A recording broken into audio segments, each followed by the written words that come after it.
నమస్కారం. Okay, high court of Andhra Pradesh అంటే నాకు చాలా గౌరవం. రాజ్యాంగం అన్నా చాలా గౌరవం. సుప్రీంకోర్టు అన్నా చాలా గౌరవం. ఇక్కడ అసలు ఫస్ట్ ఆఫ్ ఆల్ అన్నిటికంటే ముందు మళ్ళీ ఇంకొకసారి మనం గతంలో వీడియోలో చెప్పాను చాలాసార్లు, పచ్చపిచ్చి గొట్టాలకి చెంపదెబ్బ, హైకోర్టు చెంపదెబ్బ, జగన్ ప్రభుత్వానికి చెప్పుదెబ్బ, జగన్ ప్రభుత్వానికి మొట్టికాయలు. న్యాయస్థానాలు మసాల్చే పార్లర్లు కావు, బ్యూటీ పార్లర్లు కావు, న్యాయ దేవతలు న్యాయమూర్తులు ఉండేటువంటివి. వాటికి గౌరవం ఇచ్చే భాష ఉపయోగించండి మీరు. రెండు, మీకు న్యాయస్థానాల మీద రాజ్యాంగం మీద ఎంత అవగాహన ఉందో నాకైతే తెలీదు. మీరు ఎవరికి గౌరవం ఇవ్వాలనుకుంటున్నారో వాళ్ళకి మాత్రం చాలా గౌరవం ఇస్తారు. నిమ్మగడ్డ రమేష్ కుమార్ గారు, చంద్రబాబు నాయుడు గారు, కామినేని శ్రీనివాస్ గారు, సృజనా చౌదరి గారు వచ్చిన తర్వాత నిమ్మగడ్డ రమేష్ కుమార్ గారు గవర్నర్ని కలిసిన తర్వాత ఆయన ఎటువంటి ఆదేశాలు ఇస్తాడో వేచి చూడాలి. ఏంట్రా భాష? గవర్నర్ వచ్చేసరికి డోనా, ఆదేశాలు ఇస్తాడో. హిజ్ ఎక్సలెన్సీ ద గవర్నర్ అనాలి ఆయన్ని. హిజ్ ఎక్సలెన్సీ ద గవర్నర్ అనాలి. నల్ల కోట్ వేసుకోగానే రాజ్యాంగ నిపుణులు అయిపోరు మీరు.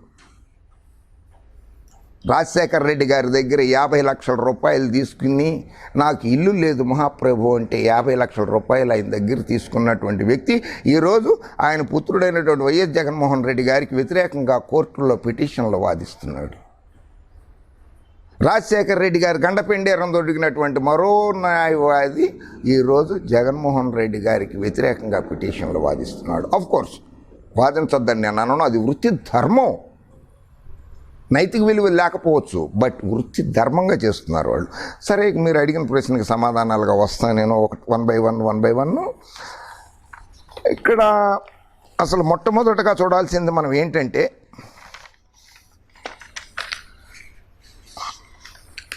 హైకోర్ట్ ఆఫ్ ఆంధ్రప్రదేశ్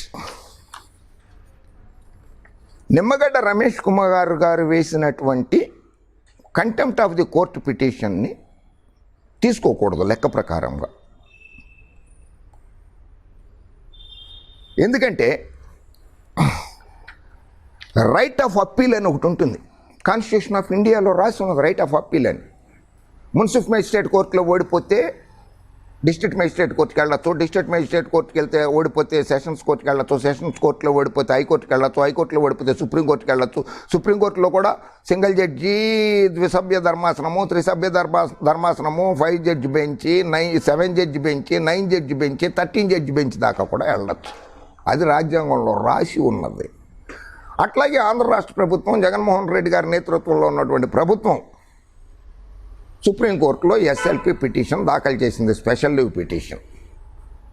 నిమ్మగడ్డ రమేష్ కుమార్ గారు స్టేట్ ఎలక్షన్ కమిషనర్ వ్యవహారాన్ని, అది అక్కడ పెండింగ్లో ఉన్నది.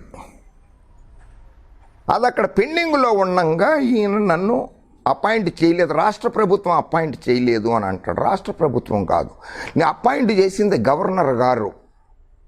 నిమ్మగడ్డ రమేష్ కుమార్ గారిని అపాయింట్ చేసింది గవర్నర్ గారు. అసలు రాష్ట్ర విభజన జరిగిన తర్వాత తెలంగాణ రాష్ట్రం వాళ్ళు చట్టాన్ని ఉపయోగించి వాళ్ళు ఇక్కడ స్టేట్ ఎలక్షన్ కమిషనర్ని నియమించుకున్నారు. అలాగే రాష్ట్ర విభజన చట్టంలో ప్రకారంగా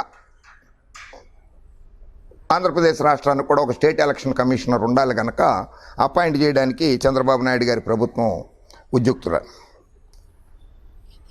ఆ టైంలో గవర్నర్ గారు నరసింహన్ గారు, గవర్నర్ గారు, his excellency the governor. Accordingly the file has been circulated to the his excellency governor through the honourable chief minister for orders on constitution of state election commissioner.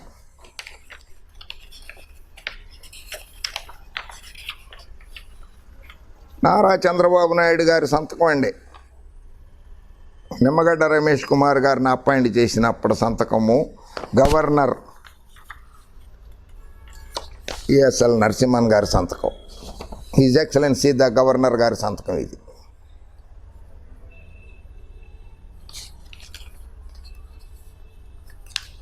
ఇది గవర్నర్ గారి సంతకం. ఈ సంతకాల ప్రకారమే నిమ్మగడ్డ రమేష్ కుమార్ గారు రాష్ట్ర ఎన్నికల అధికారిగా ఎస్సీసీగా నియమించబడ్డారు. ఇందులో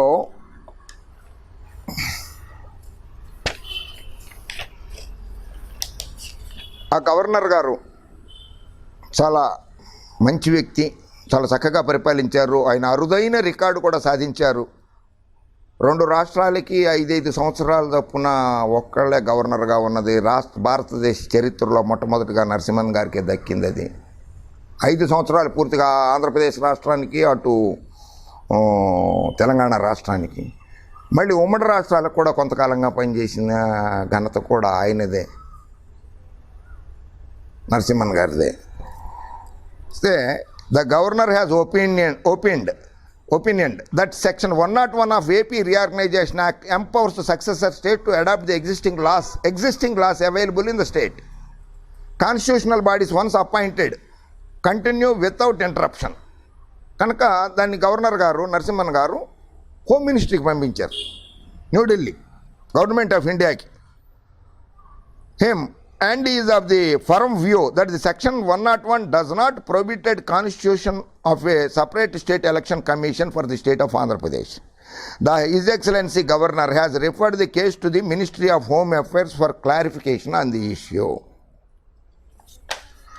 When the matter stood thus, file has been circulated.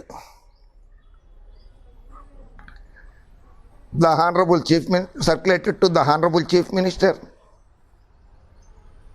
Governor గారు హోంమంత్రి గారికి ఫైల్ పంపితే ఇక్కడ ఫైల్ సర్క్యులేట్ అయిపోయింది హోమ్ చీఫ్ మినిస్టర్ గారికి.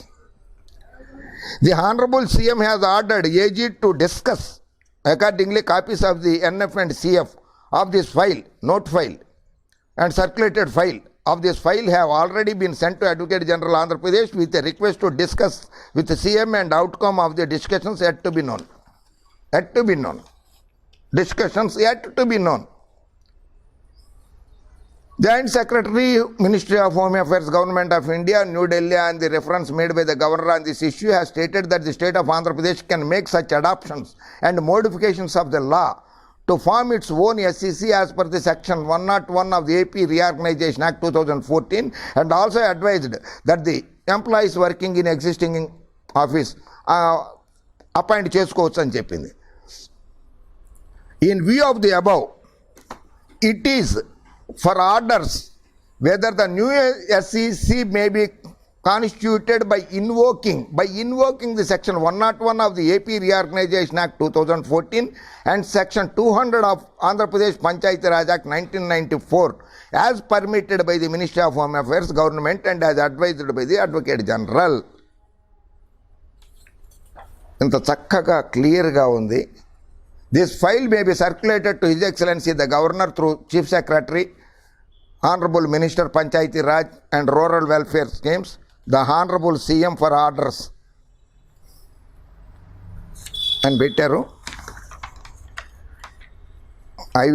IYR Krishnarao గారు IAS Secretary, Chief Secretary IYR Krishnarao గారు, అయ్యన్న పాత్రుడు CH అయ్యన్న పాత్రుడు మినిస్టర్ గారు సంతకం. And then the then Honorable Chief Minister Nara Chandrababu Naidu గారి సంతకం. గవర్నర్ ఈఎస్ఎల్ నరసింహన్ గారి సంతకం. పంచాయతీరాజ్ యాక్ట్ సెక్షన్ 200 ప్రకారమే నిమ్మగడ్డ రమేష్ కుమార్ గారిని నియమించారు అనేది ఇది ఆధారము. పంచాయతీరాజ్ సెక్షన్ 200 చెల్లదు అని చెప్పి హైకోర్టు తీర్పిస్తే మరి నియామకం నిమ్మగడ్డ రమేష్ కుమార్ గారి నియామకం ఎలా చెల్లుబాటు అవుతుందో సుప్రీంకోర్టు తేలుస్తుంది. నేను తేలుతున్నాను, సుప్రీంకోర్టు తేలుస్తుంది. అప్పటిదాకా వేచి చూడడం. ఆ గవర్నర్ గారు ఇచ్చినటువంటి జీవోలు తప్పు అని చెప్పి హైకోర్టు ఆఫ్ ఆంధ్రప్రదేశ్ చెప్పటం జరిగింది. High court of Andhra Pradesh. అటువంటప్పుడు if the section 200 of Andhra Pradesh Panchayati Raj act is unconstitutional, అది పంచాయతీరాజు సెక్షన్ 200 రాజ్యాంగ విరుద్ధము అని చెప్పినప్పుడు మరి రమేష్ కుమార్ గారు అక్కడ స్వయంభూన అక్కడ ఆ కుర్చీలో 4 ఏళ్ల నుంచి చేసింది ఆయన స్వయంభూగా వెలిసి చేశాడు ఆ పని.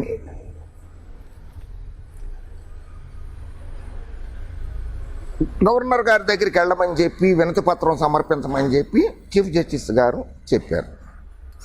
ఆంధ్రప్రదేశ్ చీఫ్ జస్టిస్ గారు నిమ్మగడ్డ రమేష్ కుమార్ గారికి చెప్పారు, సూచన చేశారు. పునః ఆదేశాలు అనొద్దు మనం, సూచన చేశారు వెళ్ళి కలవమని. ఎందుకు? గవర్నర్ గారు నామినేట్ చేశారు కనుక. అంటే ఈ రోజు దాకా కూడా నిమ్మగడ్డ రమేష్ కుమార్ గారికి గవర్నర్ గారిని కలవాలి అన్న ఉద్దేశం రాలేదా? గవర్నర్ నిన్న అపాయింట్ చేసింది గవర్నర్, నేను గతం వీడియోలో కూడా చెప్పాను. గవర్నర్ గారు అపాయింట్ చేశారు, గవర్నర్ గారిని ఎందుకు కలవలేదని నేను కూడా క్వశ్చన్ వేసాను. 2 నెలల క్రితమే వేసాను నేను వీడియో చేసినప్పుడు. అంటే గవర్నర్ వ్యవస్థ మీద మీకు నమ్మకం లేదా? గవర్నర్ వ్యవస్థ మీద నమ్మకం లేదు, రాష్ట్ర ప్రభుత్వం మీద నమ్మకం లేదని చెప్పి హైకోర్టులో కోర్టు ధిక్కార పిటిషన్ వేసి గవర్నర్ గారిని కలవమని చెప్పింది హైకోర్టు. ఎందుకంటే governor is not comes under the purview of the court. చాలామంది లాయర్లు చెప్తున్నారు కదా, పచ్చ పిచ్చి గొట్టాల్లో కూర్చుని ఊగిపోతూ చెప్పేస్తున్నారే, తప్పు. Article 361 constitution of India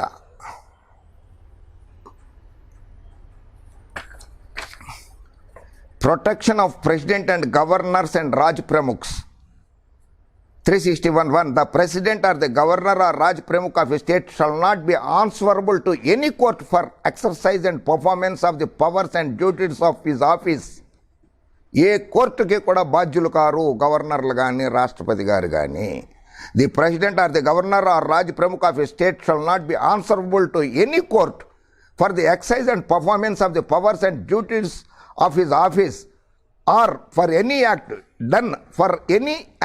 done or purporting to be done by him in the exercise and performance of those powers and duties, provided that the conduct of the president may be brought under review by any court, tribunal or body appointed or designated by either house of the parliament for the investigation of a charge under Article 61, provided further that nothing in this clause shall be construed as restricting the right of any person to bring appropriate proceedings against the governor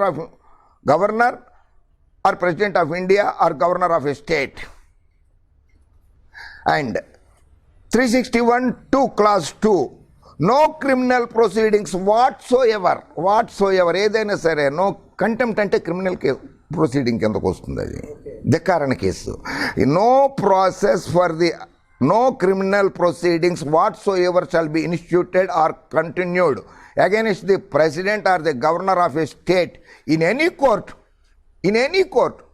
during the term of his office. Governor గారి మీద కానీ రాష్ట్రపతి గారి మీద కానీ ఎటువంటి చర్యలు తీసుకుంటానికి even notice కూడా ఇవ్వకూడదు గవర్నర్కి, సమ్మన్స్ కూడా ఇవ్వకూడదు గవర్నర్ గారికి. కంటెంప్ట్ పిటిషన్లో honourable chief justice of Andhra Pradesh high court Nimmagadda Ramesh Kumar గారు మీరు వెళ్ళి గవర్నర్ గారిని కలవండి అని మాత్రమే చెప్పారు, విజ్ఞాపన పత్రం సమర్పించమని. అంతేగాని గవర్నర్ గారికి ఆదేశాలు జారీ చెయ్యలేదు. ఆయన్ని సీట్లో కూర్చోపెట్టి నిమ్మగడ్డ రమేష్ కుమార్ గారిని ఆదేశాలు జారీ చేయలేదు. ఇంకో వక్ర భాష్యం ఏం చెప్తున్నారంటే సుప్రీంకోర్టు స్టే ఇవ్వలేదు కదా. సుప్రీంకోర్టులో స్పెషల్ లీవ్ పిటిషన్ పెండింగ్లో ఉన్నది. లాస్ట్ 8వ తారీఖు నాడు జరిగినప్పుడు వాదనలు విన్నప్పుడు సుప్రీంకోర్టు బెంచ్ ఆ బెంచ్ విన్నప్పుడు 4 వారాలు టైం ఇచ్చింది మీ వాదనలు వింటామని.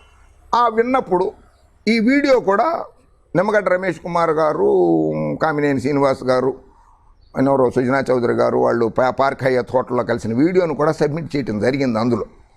సో ఇవన్నీ మేము క్షుణ్ణంగా వాదనలు వింటాము, అందరి వాదనలు వింటాము, ప్రతివాదనలు కూడా వింటాము, అన్నీ విన్న తర్వాత మేము జడ్జిమెంట్ ఇస్తాము అన్నారు. మీరు స్టే ఇవ్వలేదు అని అడిగినప్పుడు అంటున్నారు కదా, వక్రభాష్యం చెప్తున్నారు. సుప్రీంకోర్టులో కేసు పెండింగ్లో ఉండగా వక్రభాష్యం చెప్పటం అన్నమాట ఇది. సుప్రీంకోర్టులో కేసు పెండింగ్లో ఉన్నప్పుడు ఆయన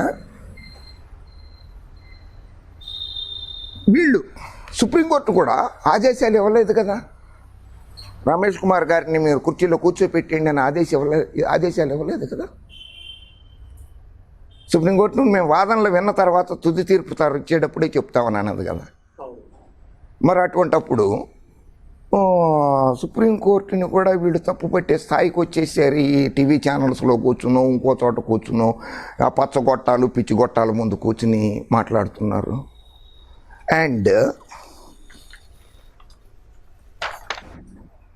when the Chief Justice himself drew him to the governor for implementation of the judgment, where is the question of the government committing contempt? Nimmagadda Ramesh Kumar గారిని మీరు వెళ్ళి గవర్నర్ గారిని కలిసి విజ్ఞాపన పత్రం సమర్పించండి అని చెప్పినప్పుడు వైఎస్ జగన్మోహన్ రెడ్డి రాష్ట్ర ప్రభుత్వము ఆంధ్రప్రదేశ్ ప్రభుత్వము కోర్టు ధిక్కారానికి పాల్పడిందని అట్లా చెబుతారు మీరు? ఉందా? స్క్రూ లూజ్ అయినాయా? ఎట్లా చెప్తారు? గవర్నర్ గారిని కలవమన్నారు, గవర్నర్ గారికి నోటీస్ ఇవ్వలేరు, సమ్మన్స్ ఇవ్వలేరు, ఆయన కంటెంప్ట్ పిటిషన్లోకి తీసుకోలేరు, కంటెంప్ట్ ఆయన మీద వేయలేదు హైకోర్టు కూడా. అటువంటప్పుడు వైఎస్ జగన్మోహన్ రెడ్డి గారి ప్రభుత్వం కంటెంప్ట్ కోర్టు ధిక్కరణకు పాల్పడిందని ఎలా చెప్తారు అందరూ? అది తప్పు.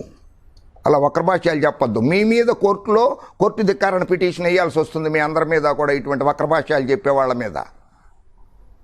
మరి YSR party Congress legal cell ఉన్నది, వాళ్ళు ఎందుకు ఉదార మనస్తత్వం చూపిస్తున్నారు ఇటువంటి వాళ్ళ మీద అర్థం కావటం లేదు. వాళ్ళు వేయచ్చు. Even for governor a reasonable time is required for examining the 300+ page judgement. 318 పేజీల జడ్జిమెంట్ అది. ఆ జడ్జిమెంట్ని చదవడానికి గవర్నర్ గారు, హిజ్ ఎక్సలెన్సీ ద గవర్నర్ గారు కూడా టైం పడుతుంది. దాంట్లో మీకు ఇంకోటి ఏంటంటే, భారత రాజ్యాంగము కాన్స్టిట్యూషన్ ఆఫ్ ఇండియా ఆర్టికల్ 111 3(1) 111 అంటారు దాన్ని.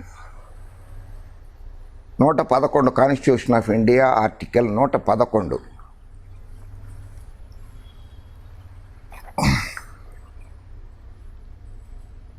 రాష్ట్రపతి గారికి కానీ గవర్నర్ గారికి కానీ ఒక హక్కు కల్పించేసింది. అందులో ఏమనుందంటే, assent to bills when a bill has been passed by the houses of parliament or it shall be presented to the president, and the president shall declare either that he assents the bill or that he withhold assents therefrom, provided that the president may, as soon as possible after the presentation to him of a bill for assent, return the bill of it is not a money bill to the houses with a message requesting that they will reconsider the bill or any specified provisions thereof, and in particular will consider the desirability of introducing any such amendment bills. If bill is passed again without amendments and presented to the president for assent, the president shall not withhold assent therefrom procedures in financial matters. ఆర్థిక విషయాల్లో తప్పితే రాష్ట్రపతి గారు కూడా పెట్టుకోవచ్చు. ఇదే 111లో Indian Constitution stipulates that the President shall declare his assent to a bill passed by the both houses of Parliament, Lok Sabha, Rajya Sabha, or withhold his assent, provided that may he return the bill to Parliament for reconsideration. The Constitution of India does not give a specific time frame for the presidential action on a bill. ఒక time frame ఇవ్వాల. 10 రోజుల్లోనే governor గారు సంతకం పెట్టేయాలి, రాష్ట్రపతి గారు సంతకం పెట్టేయాలి, 20 రోజుల్లోనే సంతకం పెట్టేయాలి రాష్ట్రపతి గారు, 4 రోజుల్లో సంతకం పెట్టేసి పంపించేయాలి. టైం ఇవ్వాల. చాలా టైం ఉంటుంది. 6 నెలలు కావచ్చు, 15 నెలలు కావచ్చు, 12 నెలలు కావచ్చు. చాలా ఆయన ఓపిక ఉండాలి గవర్నర్ల గారికి. వాళ్ళు చదివే టైం కావాలి, వాళ్ళకి ప్రజా సమస్యలు చాలా ఉంటాయి. అటువంటివన్నీ చూసుకుంటూ ఉన్నాక మరి అన్ని పేజీలు జడ్జిమెంట్ చదవాలి గవర్నర్ గారు. అవన్నీ చదవడానికి కూడా ఆయనకి టైం పడుతుంది. అదిగా కాన్స్టిట్యూషన్ ప్రొవైడ్ చేసింది వాళ్ళకి టైం ఫ్రేము, టైం బౌండ్ ఏం పెట్టాల వాళ్ళకి, గవర్నర్కి కానీ రాష్ట్రపతికి కానీ. కాన్స్టిట్యూషన్ ఆఫ్ ఇండియా నీ దగ్గరకు ఒకసారి బిల్లు కానీ ఏదన్నా వస్తే దాని మీద అర్జెంటుగా తీసేసుకోమని ఇవాళ వినతిపత్రం సమర్పించారు ఆయన రమేష్ కుమార్ గారు. దాన్ని స్టడీ చేయాలి ఆయన, దాన్ని లీగల్ డిపార్ట్మెంట్కి పంపచ్చు, కేంద్ర ప్రభుత్వానికి మినిస్ట్రీ ఆఫ్ హోమ్ అఫైర్స్కి పంపచ్చు, మినిస్ట్రీ ఆఫ్ లా అఫైర్స్కి పంపచ్చు, న్యూఢిల్లీకి పంపించి అసలు దీని మీద నేనేం చేసుకోవాలి, ఇక్కడ హైకోర్టులో ఎలా జరిగింది, సుప్రీంకోర్టులో కేసు పెండింగ్లో ఉన్నది, మరి దీని మీద ఏం చేయాలని చెప్పి ఇక్కడి నుంచి ఢిల్లీకి పంపచ్చు. అక్కడ వాళ్ళు ఎంత టైం తీసుకుంటారో బాగా తెలియదు, దేవుడికి తెలియాలి, చట్టానికి తెలియాలి. నిమ్మగడ్డ రమేష్ గారు మరి ఇప్పుడిప్పుడే కూర్చునే అవకాశాలు అయితే నాకైతే కనపడడం లేదు. ఇప్పుడిప్పుడే ఆయన సీట్లో కూర్చునేది కనపడడం లేదు. ఇంకా 4 నెలలు అక్కడ, 4 వారాల్లో 1 వారం గడిచిపోయింది, ఇంకా 3 వారాల టైం ఉంది సుప్రీంకోర్టు ఆర్గ్యుమెంట్స్ వినడం మొదలు పెట్టడానికి. తుది తీర్పు ఇవ్వడానికి కూడా కాదు అది, ఆర్గ్యుమెంట్స్ వినడానికి, వాద ప్రతివాదనలు వినడానికి ఇంకా టైం ఉన్నది. తర్వాత వచ్చేసి enforcing the implementation under the threat of contempt, the right of appeal provided under the constitution would also be defeated. Supreme కోర్టులో రాజ్యాంగబద్ధంగా ఏం చెప్పిందయ్యా అంటే, interlocutory application means an application filed in a pending main case praying for relief interim or otherwise from the court. అసలు అక్కడ పెండింగ్లో ఉంటే సుప్రీంకోర్టులో ఇక్కడ కంటెంప్ట్ కేసు ఎట్లా వస్తుంది వినడానికి? జడ్జిమెంట్ ఇచ్చేశారు, తుది తీర్పు అయిపోయింది, వాళ్ళు జడ్జిమెంట్ ఇచ్చేశారు. అక్కడ సుప్రీంకోర్టులో కేసు పెండింగ్లో ఉంది. ఈ అప్పీల్ చేసుకుంటానికి కూడా అవకాశం లేదు అన్నట్లుగా ఈ పచ్చ పిచ్చి గొట్టాలు కానీ లేకపోతే నల్ల కోటేసుకున్నటువంటి కొంతమంది ప్రముఖులు కానీ అంతా అయిపోయింది, గవర్నర్ గారు రేపు పొద్దున్న ఆయనకు ఆర్డర్స్ ఇచ్చేస్తారు, కూర్చుంటారని చెప్పి ప్రజల్ని గందరగోళ స్థితిలోకి నెట్టేస్తున్నారు. నో, ఈరోజు నాడు గవర్నమెంట్ ఆఫ్ ఆంధ్రప్రదేశ్ సుప్రీంకోర్టులోనే పడేసింది, పిటిషన్ వేసింది, ఇంటర్లాక్యుటరీ పిటిషను. ఈ పిటిషన్ వేసింది, ఇంటర్లాక్యుటరీ పిటిషన్ని సుప్రీంకోర్టులో ఈరోజు వేసింది. హైకోర్టులో జరుగుతున్న విషయాలను కానీ వాద ప్రతివాదనలన్నింటినీ కూడా ఆపేయాల్సిందిగా ఆదేశాలు జారీ చేయమని చెప్పి ఈరోజు నాడు ఆంధ్రప్రదేశ్ గవర్నమెంటు సుప్రీంకోర్టులో పిటిషన్ దాఖలు చేసింది.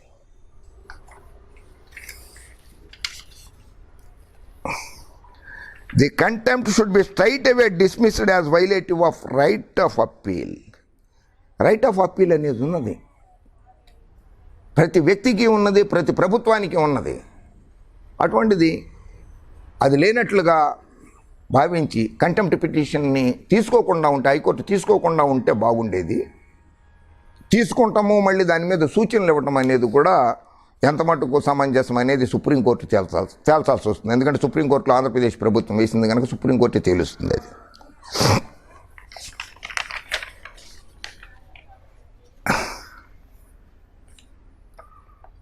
No directions can be given to governor. Supreme Court direction in Nalini Sriharan కేసులో. నళిని శ్రీహరన్ కేసు చాలా ఫేమస్ కేసు.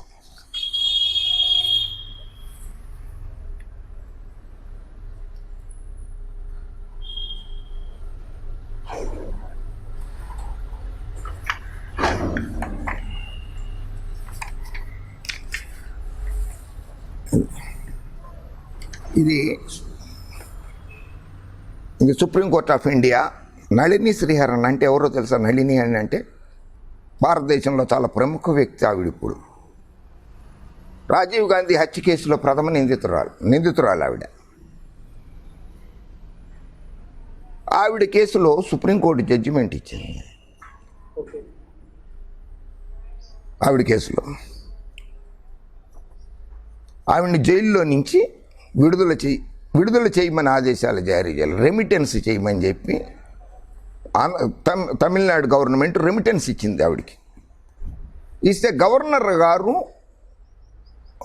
ఆ ఆదేశాలను రాష్ట్ర ప్రభుత్వం ఇచ్చినటువంటి పంపినటువంటి దాన్ని బట్టి చేయడంలా, విడుదల చేయలే. వాళ్ళు సుప్రీంకోర్టులో రిట్ పిటిషన్ ఫైల్ చేశారు. గవర్నర్ గారును కంటెంప్ట్ పిటిషన్ వేశారు గవర్నర్ ఆఫ్ తమిళనాడు మీద.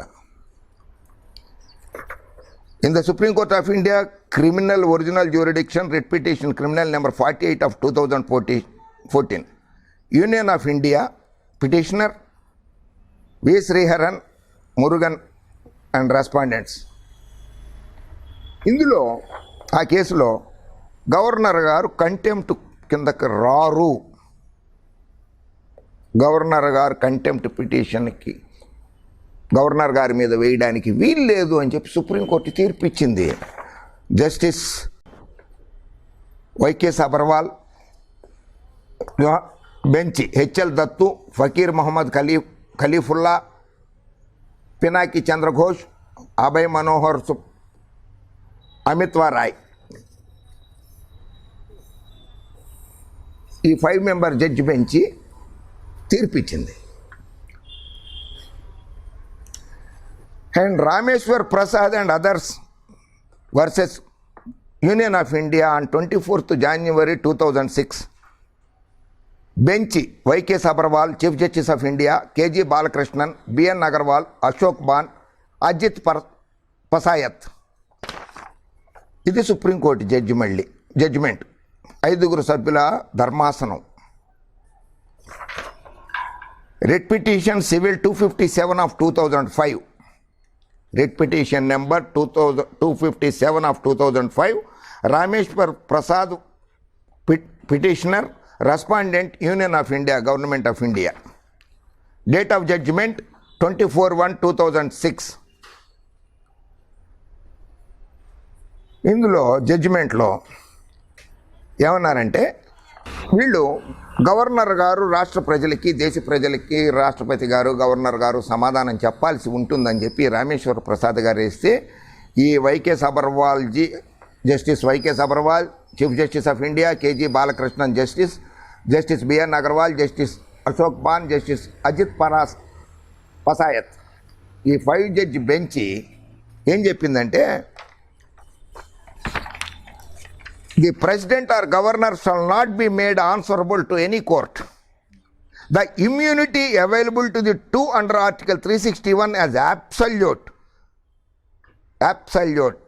గవర్నర్ గారికి, రాష్ట్రపతి గారికి క్వశ్చనే లేదు, వాళ్ళకి నోటీసులు ఇవ్వడానికి వీలు లేదు, సమ్మన్లు ఇవ్వడానికి లేదు, వాళ్ళని కోర్టులకు పిలవడానికి వీలు లేదు అని 5 జడ్జిల ధర్మాసనము తీర్పు చెప్పి, adding that even notice cannot be served to them nor they be ask to appeal in a court of law. కోర్టుకి నోటీసే ఇవ్వద్దు మీరు, అసలు వాళ్ళకి ఇవ్వడానికి లేదు ఆర్టికల్ 361 ప్రకారంగా. ఎందుకయ్యా మీరు అంత రమేష్ కుమార్ గారిని తీసుకెళ్లి కుర్చీలో కూర్చోబెట్టేసేయాలని? కోర్టులో సుప్రీంకోర్టు ఆఫ్ ఇండియాలో జరుగుతోంది కేసు, వాద ప్రతివాదనలు జరుగుతున్నాయి.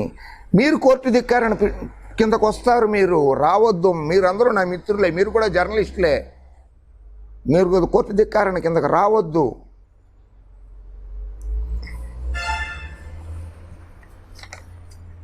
ఇకపోతే గవర్నర్ గారు అధికారాల గురించి ప్రశ్నకు వచ్చినప్పుడు, Harigovind Pant versus doctor Rajkul Tilak and others 1979, 3 Supreme Court 3 SSC 458 judgment number, whether the governor could be considered as an employee of the government of India. ప్రభుత్వ ఉద్యోగే కదా గవర్నరు, కనుక ఆన్సర్బుల్లే ఆయన అని చెప్పి అడిగితే సుప్రీంకోర్టు చెప్పింది, it is no doubt true that the governor is appointed by the president, which means in effect and substance the government of India, but that is only a mode of appointment and it does not make the governor an employee or servant of the government అని ఒక తీర్పు ఇచ్చింది. So చర్చిలలో చెప్తున్నారు ఆయన కూడా చెత్తబచ్చాలు తీసేసుకుంటున్నాడు కనుక ఆయన కూడా మా అందరికీ ఆన్సరబుల్ అని చెప్పి కూర్చుని పచ్చగొట్టం దగ్గర పిచ్చికొట్టం దగ్గర కూర్చున్న ప్రతివాడు చెప్తున్నాడు. ఈ judgement Haragovind Pant versus doctor Rajkul తిలక్లో ఇచ్చింది సుప్రీంకోర్టు. 1979 3 SCC 458 judgement number. ఊరికినే కాకమ్మ కబుర్లు చెప్పకండి, వక్ర భాష్యాలు చెప్పకండి సుప్రీంకోర్టు తీర్పులకి, హైకోర్టు తీర్పులకి. అలాగే అదొకటే కాకుండా constitutional benches of supreme court Maruram versus government of India 1980లో, Kedar Singh versus government of India 1989లో, Sriharan alias Murugan versus government of Tamil Nadu 2015, Governor has no discretion and that the cabinet decision is final. The Pratap Singh Raoji Rane and others versus the Governor of Goa and others, All India Review 199, Bombay 53. Full bench of Madras High Court in K.A. Muthiyalingan and others versus Governor of Tamil Nadu, All India Review 1973, Madras 198.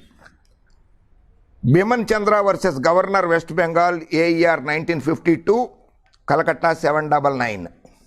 Law and the State of West Bengal and others versus Shailendranath Bose, AER 1964, Calcutta 1983, SC 1019. Governor గారిని కోర్టులు ఏమీ చేయజాలవు అని చెప్పి constitution of India article 361, constitution of India article 111 3 ఇది ఇప్పుడు మీరందరూ కలిసి పాపం ఆయనకి పెట్టబోయేది ఇదే. ఊది ఊది గొట్టాలలో ఊది ఊది ఊది ఆయనకి తీసుకొచ్చారు ఈ పరిస్థితి. ఇట్లా ఇంకొక చిన్న ఇన్సిడెంట్ ఉంది దీంట్లోనే భాగంగా. కంటెంప్ట్ ఆఫ్ ది కోర్ట్లో meaning of wilful disobedience under section 2 section subject bracket B of contempt of court act 1971. దాని కింద కూడా గవర్నర్ ఆఫ్ ఆంధ్రప్రదేశ్ కానీ స్టేట్ గవర్నమెంట్ ఆఫ్ ఆంధ్రప్రదేశ్ కానీ కోర్టు ధిక్కారణ కిందకి రాదు. ఇక మళ్ళీ ఒకసారి వద్దాం. రాష్ట్రపతి కానీ గవర్నర్ గారు కానీ ఏదైనా ఫైలు వాళ్ళ దగ్గరకు వస్తే దాని మీద ఎలా ఉంటుందనేది. బాబు రాజేంద్ర ప్రసాద్ గారు రాష్ట్రపతిగా ఉన్నారు. 1954లోనే పెప్సు అనేది, అప్పటికి పంజాబ్ హర్యానా రాష్ట్రాలు లేదు, ఆ గవర్నమెంటు ద్రవ్య వినియోగ బిల్లుని పంపిస్తే ఆయనకి ఇష్టం లేదు, ఇందులో ఏదో తప్పులు ఉన్నాయి, దీన్ని సరిదిద్దాల్సిన బాధ్యత ఉందని చెప్పి ఆయన పెట్టుకున్నారు. ఈ article constitution of India article 11లో ఓ చిన్న ఇది ఉంది. By indefinitely postponing action అనే bill and not sending back to parliament, the president effectively vetoes it. Veto చేసినట్లు అనమాట. పాకెట్ వీటో అని కూడా అంటుంటారు దీన్ని అప్పుడప్పుడు, చేసినట్లు. దాంట్లో ఈ 1954లో రాజేంద్ర ప్రసాద్ గారి దగ్గరికి ఫైల్ వెళ్తే ఆయన అలా పెట్టేసుకుని ఉండిపోయారు. తర్వాత ఆటోమేటిక్గా రాష్ట్రం విడిపోవడము, కొత్త రాష్ట్రాలు ఏర్పడము తోటి ఆ బిల్లు కూడా పాస్ అయిపోయింది, అన్నీ అయిపోయినాయి. 1986లో జ్ఞాని జైల్ సింగ్ గారు రాష్ట్రపతి, రాజీవ్ గాంధీ గారు ప్రధాని. ఇండియన్ పోస్టల్ యాక్ట్ అని చెప్పి, పోస్ట్ ఆఫీస్ యాక్ట్ అని చెప్పి, అమెండ్మెంట్ యాక్ట్ అని చెప్పి పాస్ చేసి రాజ్యసభ లోక్సభ భారీ మెజారిటీ ఉంది అప్పుడు కాంగ్రెస్కి. 404 సీట్లు, 544లో 404 సీట్లు ఉండేవి లోక్సభలో. రాజ్యసభలో భారీ మెజారిటీ. పార్లమెంట్లో పాస్ చేసి లోక్సభ రాజ్యసభలో జ్ఞాని జైల్ సింగ్ గారికి పంపించారు. ఆ బిల్లులో ఇండియన్ పోస్ట్ ఆఫీస్ అమెండ్మెంట్ యాక్ట్లో ప్రెస్ మీద, మీడియా మీద, తర్వాత వ్యక్తుల మీద, ఇప్పుడు ఒకళ్ళకి ఉత్తరం వస్తే పోస్ట్ మ్యాన్ కానీ పోస్ట్ ఆఫీస్లో పోస్టల్ సూపరింటెండెంట్ కానీ ఎవరో ఒకళ్ళు తీసి ఆ ఉత్తరం చదవచ్చు అన్నమాట. ఏముందా అని చెప్పి చదవచ్చు. వ్యక్తిగత స్వేచ్ఛని హరిస్తోంది అని చెప్పి జ్ఞాని జైల్ సింగ్ గారు దాని మీద సంతకం పెట్టకుండా 2.5-3 ఏళ్ళు పెట్టుకున్నారు. 86 నుంచి 89 దాకా 3 ఇయర్స్ పెట్టారు దాన్ని పెండింగ్లో. పచ్చగొట్టాలు పిచ్చిగొట్టాలు విన్నారు కదా, గవర్నర్ గారు కానీ రాష్ట్రపతి గారికి కానీ ఏదన్నా ఫైల్ వెళ్తే 3 సంవత్సరాలు ఎందుకంటే కాన్స్టిట్యూషన్ ఆఫ్ ఇండియా 111లో ఎంత టైంలో 10 రోజుల్లో చేసేయాలి, వారం రోజుల్లో చేసేయాలని చెప్పి రాయిలా కాన్స్టిట్యూషన్ ఆఫ్ ఇండియాలో. అందుకని 2 ఏళ్ళు పెట్టుకోవచ్చు, 3 ఏళ్ళు పెట్టుకోవచ్చు. మీరు కూర్చోబెడదాం అనుకున్నారు కదా, అర్జెంటుగా సీట్లో కూర్చోబెట్టేద్దాం అనుకున్నారే, అది జరగని పని. మళ్ళీ ఇంకొకసారి 1991లో ఆర్ వెంకటరామన్ గారు పాకెట్ వీటో ఒకసారి యూజ్ చేశారు. ఆయన కూడా ఒక బిల్లు మీద సంతకం పెట్టలేదు. అది ఎంపీ శాలరీసు, ఎంపీస్కి పెన్షన్స్ ఎందుకు మీకే బోల్డంత జీతాలు వస్తున్నాయి కదా, ఎందుకు దీన్ని ఇటువంటిది తీసుకొస్తారని ఆర్ వెంకటరామన్ గారు దాని మీద ఆ బిల్లుని చాలా సంవత్సరాలు రాష్ట్రపతి భవన్లోని పెండింగ్లో పెట్టేసి ఉంచుకున్నారు. అలాగే చివరగా మన దేశంలో 2006లో రాష్ట్రపతి అబ్దుల్ కలాం గారు, ఏపీజే కలాం గారు, ఆయన కూడా ఒక బిల్లుని అసెంట్ ఇవ్వాల, సంతకం పెట్టలా, పెండింగ్లోనే పెట్టేశారు. ఆయన కూడా ఆఫీస్ ఆఫ్ ప్రాఫిట్ అనేది దాన్ని మార్చింది కేంద్ర ప్రభుత్వం. అందుకని చెప్పి ఆయనకి ఇష్టం లేదు కనుక దాన్ని అలా పెట్టేసి ఉంచేశారు. కనుక గవర్నర్ గారికి ఫైల్ వెళ్ళిన తర్వాత ఆయన ఎంతకాలంలో సంతకం పెట్టాలి, ఎప్పుడు సంతకం పెట్టేయాలి అనేది ఆయన విచక్షణాధికారం ఉంటుంది. రాజ్యాంగ పరిధిలో రాసి లేదు, రాజ్యాంగంలో రాసి లేదు. కోర్టులు చెప్పజాలవు, కోర్టులు సమ్మన్లు ఇవ్వజాలవు, కోర్టులు నోటీసులు ఇవ్వజాలవు, కోర్టులు రమ్మని చెప్పలేవు గవర్నర్ గారిని.